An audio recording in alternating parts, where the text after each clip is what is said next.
Most important question की जो series चल रही है उसका चौथा सवाल देखने वाले हैं।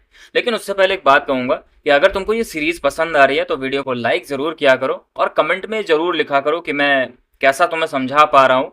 ठीक है, इससे मुझे मोटिवेशन मिलेगा कि अगर तुम कमेंट करोगे, कुछ डाउट पूछोगे, वीडियो को लाइक करोगे, तो इससे मैं मोटिवेट हूँगा कि कम से कम तुम पढ़ रहे हो। ठीक है, इससे मुझे पता चलेगा कि तुम कितनी देर पढ़ाई कर रहे हो, पढ़ भी रहे हो या नहीं पढ़ रहे हो। क्योंकि अगर वीडियो को पूरा देखोगे तो तुम्हें ऑब्वियस से समझ आएगा, और समझ आएगा तो कमेंट जरूर करना कि हाँ सर समझ आ गया है।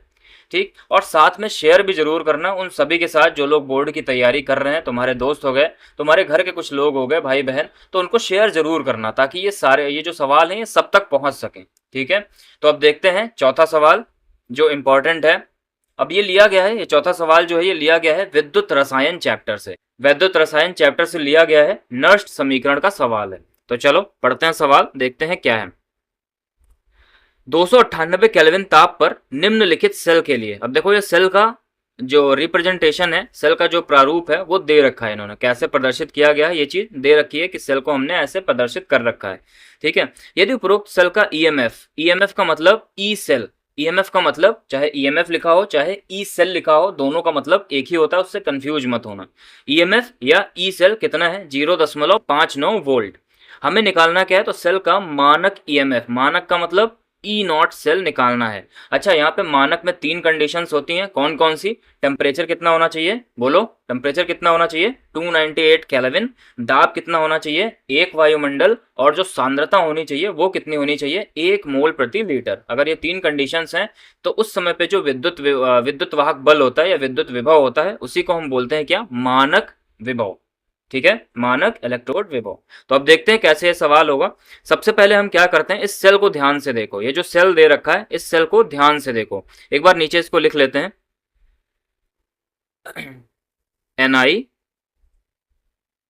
Ni2+, और ब्रैकेट में जो दे रखी है ये क्या है? इसकी सांद्रता 0.01 m। ये बीच में जो 2 लाइंस खिंची हुई हैं इसको क्या बोलते हो? लवण सेतु, साल्ट ब्रिज। ये साल्ट ब्रिज का रिप्रेजेंटेशन है। फिर कॉपर 2+, 0.1 m और कॉपर। अब सबसे पहले इसका पोस्टमार्टम करते हैं। पोस्टमार्टम करने का मतलब, अब देखो इसको ध्यान से देखो, ये जो बीच में है इसको हम क्या बोलते हैं? लवण सेतु। ये क्या हो गया? लवण सेतु। ठीक है, दाईं तरफ जो होगा, जो लवण सेतु के दाहिनी तरफ लिखा होगा, ये क्या होता है? कैथोड। और जो लवण सेतु के बाईं तरफ लिखा होगा उसको क्या बोलते हो? एनोड। तो तुम्हें यहां से इस रिप्रेजेंटेशन को देखते ही 2 चीजें पता चल जाएंगी कि बीच में क्या है? लवण सेतु, और एनोड किधर है? कैथोड किधर है? तो जो लेफ्ट साइड में होगा उसको क्या बोलोगे? एनोड। और जो राइट साइड में होगा, दाईं तरफ होगा, उसको क्या बोलोगे? कैथोड। ये दोनों चीजें जाननी बहुत जरूरी है। अब हम बात करते हैं कि हम इसकी समीकरण कैसे लिखेंगे। कभी कभी समीकरण पूछना भी पूछ लेते हैं कि समीकरण कैसे लिखोगे। ठीक है, तो समीकरण लिख करके देख लेते हैं। तो समीकरण लिखने के लिए ध्यान से देखना। अच्छा, और भी चीज उतार लो कि क्या क्या दी हुई है उससे पहले। तो ई सेल दिया हुआ है कितना? ई सेल दिया हुआ है 0.59 वोल्ट। हमें निकालना क्या है? ई नॉट सेल निकालना है। ठीक है, इतनी चीजें दी हुई हैं। अब मैं इसको ऊपर कर दे रहा हूं।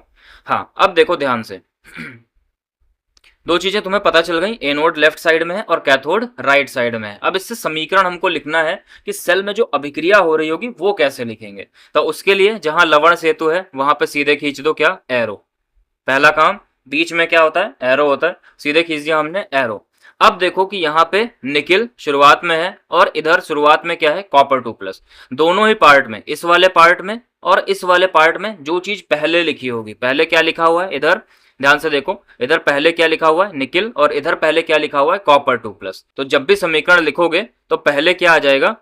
निकिल, जो पहले लिखा है दोनों साइड उसको लेफ्ट हैंड साइड में लिखना है, और दूसरा क्या लिखा हुआ है? कॉपर 2+।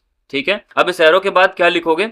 तो एरो के बाद हमें वो लिखना है जो दोनों तरफ बाद में लिखा हुआ है। मतलब जैसे इधर की बात करोगे तो उधर क्या लिखा हुआ है बाद में? इसमें 2 चीजें हैं, निकिल और निकिल 2+। इसमें 2 चीजें हैं, कॉपर 2+ और कॉपर। तो बाद में क्या लिखा हुआ है? निकिल 2+। इसमें बाद में क्या लिखा हुआ है? कॉपर। तो इन दोनों को लिख दो, ये हो गया निकिल 2+, और प्लस ये हो गया कॉपर। ठीक है, तो इस तरीके से कोई भी समीकरण लिख सकते हो। अगर तुम्हें ये सेल पता है कि सेल को कैसे लिखा गया है तो इससे तुम्हें एनोड और कैथोड पता चल जाएंगे, और समीकरण कैसे लिखनी है वो पता चल जाएगी। फिर से एक बार बता दे रहा हूं, जो लवण सेतु है उसके नीचे क्या कर लिया? एरो लगा लिया। ठीक है, जो लवण सेतु है उसके नीचे क्या कर लिया, एरो लगा लिया। फिर लेफ्ट हैंड साइड में, ये लेफ्ट हैंड साइड में जो पहले लिखा है, तो पहले क्या लिखा है, निकिल, उसको उतारा। फिर राइट हैंड साइड में यानी कि इस तरफ जो पहले लिखा है, तो पहले क्या लिखा है, कॉपर 2+, उसको उतारा। फिर एरो के बाद क्या लिखोगे, जो लेफ्ट हैंड साइड में दाहिनी तरफ लिखा है यानी कि बाद में लिखा है, तो लेफ्ट हैंड साइड में बाद में क्या लिखा हुआ है, निकिल 2+, इसको उतार दिया। और राइट हैंड साइड में दाई तरफ क्या लिखा हुआ है, कॉपर, तो इसको उतार दिया। ठीक है, नीचे इनकी सांद्रता लिख सकते हो, लेकिन सांद्रता लिखने की तुम्हें यहाँ पे जरूरत नहीं है क्योंकि हमें यहाँ पे दिख रहा है। ठीक है, अब हम बात करते हैं इसके लिए नर्स्ट समीकरण कैसे लिखेंगे। तो नर्स्ट समीकरण क्या होती है, नर्स्ट समीकरण होता है भाई ई सेल बराबर ई नॉट सेल माइनस 0.0591 बटे में n इंटू लॉग। अब लॉग के बाद आता है यहाँ पे क्या लिखते हो, उत्पाद, और बटे में क्या लिखते हो, अभिकारक। अब ये क्या चीज है, उत्पाद और अभिकारक, समझते हैं इसको। देखो ये तुमने समीकरण लिख ली, इस समीकरण में जो बाईं तरफ लिखे हैं ये क्या हो गए, अभिकारक, जो दाईं तरफ लिखे हैं ये क्या हो गए, उत्पाद। अब तुम्हें जब नर्स समीकरण लिखना है तो नर्स समीकरण में हमेशा जो उत्पाद की तरफ आयन है, ठीक है, जैसे आयन यहाँ पे कौन सा है, निकिल 2+, ठीक है, तो केवल इसी को लिखना है। क्यों, क्योंकि अगर तुम कॉपर को लिखोगे तो कॉपर की सांद्रता, चूंकि ये सॉलिड है, इलेक्ट्रोड फॉर्म में है, तो इसकी सांद्रता हमेशा 1 मान ली जाती है। तो ये जो बिना आयन वाले चीज लिखी है, जैसे कॉपर इधर लिखा हुआ है और निकिल इधर लिखा हुआ है, इनको हम छोड़ देते हैं। केवल और केवल नर्स समीकरण में किनको लिखते हो, जो ये आयन दे रखे हैं यानी कि जिनके ऊपर ये आवेश है। ठीक है, इन दोनों को लिखना है। अब इसमें उत्पाद की तरफ आयन कौन सा है, निकिल 2+, और अभिकारक की तरफ आयन कौन सा है, कॉपर 2+। अच्छे से समझ लेना। ठीक है, कैसे लिखोगे, अगली लाइन में ई नॉट सेल माइनस 0.0591 अब बटे में n लॉग उत्पाद की जगह पे क्या लिखोगे, निकिल 2+, Ni2+, और बटे में कॉपर 2+। ठीक है, कुछ भी अगर छूट रहा हो, ना समझ आ रहा हो, तो वीडियो को बैक करके एक बार फिर से देख लिया करो। अब हम क्या करने वाले, इन सब का मान रख देना है। तो मान रख दो भाई, ई सेल का मान इन्होंने दे रखा है, क्या दे रखा है, ई सेल का मान 0.59 ये दे रखा है। तो ई सेल का मान लिख दो, ई सेल का मान रख दिया 0.59। ई नॉट सेल क्या करना है, तुम्हें निकालना है, माइनस 0.0591 और बटे में n। अब n क्या होता है, तो n क्या होगा, ये तुम्हें देखना है कि कितने इलेक्ट्रॉन का चेंज हो रहा है किसी भी सेम में। जैसे मैं निकिल और निकिल की बात करूं, ठीक है, तो निकिल यहां से यहां तक जाने में कितने इलेक्ट्रॉन का चेंज हो रहा है। तो भाई देखो ये निकिल है, ये क्या है, निकिल 2+। जब निकिल कितने इलेक्ट्रॉन छोड़ेगा, यानी कि 2 इलेक्ट्रॉन जब ये माइनस करेगा, तब ये किस में बदल जाएगा, निकिल 2+ में। तो कितने इलेक्ट्रॉन का अंतर आ रहा है, ये 2 इलेक्ट्रॉन का। कितने इलेक्ट्रॉन का, 2 इलेक्ट्रॉन का। ऐसे ही कोई और दूसरा भी देख सकते हो, जैसे कॉपर 2+ देख लो, तो भाई ये कॉपर 2+ है और ये बदल रहा है किसमें, कॉपर में। अब ये कैसे बदल रहा होगा, तो ये जो 2+ है, इसको कितने इलेक्ट्रॉन मिल जाए, 2 इलेक्ट्रॉन अगर ये मिल जाए तो इसके ऊपर का ये जो धनात्मक आवेश है ये खत्म हो जाएगा और ये बदल जाएगा किसमें, कॉपर में।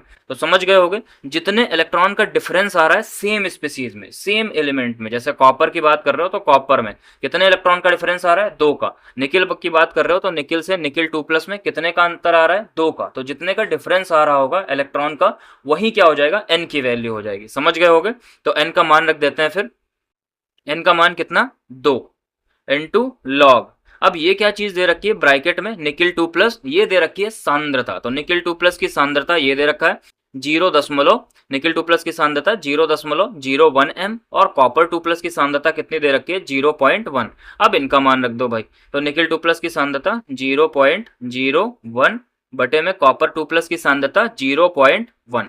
ठीक है, इतना हो गया। अब इसको हमें सॉल्व करना है। तो सॉल्व करने का आसान सा तरीका, सबसे पहले क्या करोगे, दशमलव हटाओगे, तो दशमलव हटा दो। दशमलव जब भी हटाओगे ये हट गया और ये हट गया। अब देखो यहाँ पे एक 0 तुम्हें बढ़ाना पड़ेगा। ठीक है, जब सेम होते हैं दशमलव के बाद, जब सेम नंबर्स होते हैं तभी दशमलव हटा सकते हो। तो अगर दशमलव हटाओगे तो यहाँ पे एक 0 तुम्हें बढ़ाना पड़ेगा। ठीक, अगली लाइन में लिखते हैं, क्या हो जाएगा, 0.59 बराबर ई नॉट सेल माइनस 0.0591 बटे में 2 इंटू ये क्या हो गया, लॉग 1/10। ठीक है, ध्यान से देखते रहना।